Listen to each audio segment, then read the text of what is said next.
দেশে বেশ কয়েকদিন ধরেই যানজটে নাকাল রাজধানীবাসী। সড়কের শৃঙ্খলা ফিরিয়ে আনতে বিভিন্ন সময়ে কাজ করছে বিভিন্ন সংগঠনগুলো। রবিবার ঢাকার বিভিন্ন সড়কে শৃঙ্খলা আনা এবং দুর্ঘটনা প্রতিরোধে কাজ করছে নিরাপদ সড়ক চাই সংগঠনের নেতাকর্মীরা। নেতারা বলছেন, যেহেতু দেশ এবং সড়ক আমাদের, সেহেতু সড়কে যানজট নিরসনের দায়িত্ব আমাদেরই নেওয়া উচিত। দেশ যদি আমাদের হয়, সড়ক যদি আমাদের হয়, তাহলে যানজট কে রোধ করবে? সড়ক দুর্ঘটনা কে রোধ করবে? এই ট্রাফিক পুলিশ আর নিরাপদ সড়ক চাই, এরা শুধু বললে কি হবে?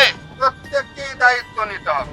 আবার অন্যদিকে রাজধানীর বিভিন্ন এলাকায় ট্রাফিক আইন লঙ্ঘনকারীদের বিরুদ্ধে অভিযান পরিচালনা করছে ঢাকা মেট্রোপলিটন ট্রাফিক বিভাগ। গত শনিবার রাজধানীর বিভিন্ন এলাকায় অভিযান চালিয়ে 627টি মামলা ও 26,78,000 টাকা জরিমানা করেছে ডিএমপির ট্রাফিক বিভাগ। এছাড়া অভিযানকালে 167টি গাড়ি ডাম্পিং ও 55টি গাড়ি রেকার করা হয়েছে।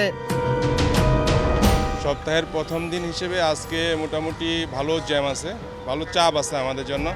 আমরা আগের থেকে দ্বিগুণ শক্তিতে কাজ করতেছি এবং এটা নিয়ন্ত্রণের চেষ্টা করতেছি এবং কিছুক্ষণের মধ্যে সব চলে আসবে, নিয়ন্ত্রণের মধ্যে চলে আসবে আমাদের। হ্যাঁ, একটু হিমশিম খেতে হচ্ছে আমাদের, তারপরেও সবাইকে নিয়েই কাজ করতেছি। আমরা সব যত অফিসার ফোর্স আছে সবাইকে নিয়ে কাজ করতেছি, যে কারণে আমাদের ক্ষেত্রে এখন আরও সহজ হচ্ছে। আর আমাদের সিনিয়র অফিসাররা ভালো সাপোর্ট দিচ্ছে, বিধায় আমরা আরও উৎসাহ পাচ্ছি সুন্দর করে কাজ করার জন্য।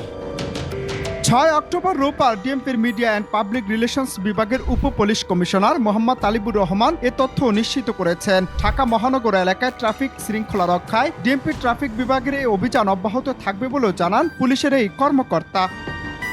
অনন্ত হাসান মাসুদ, বাংলা টিভি, ঢাকা।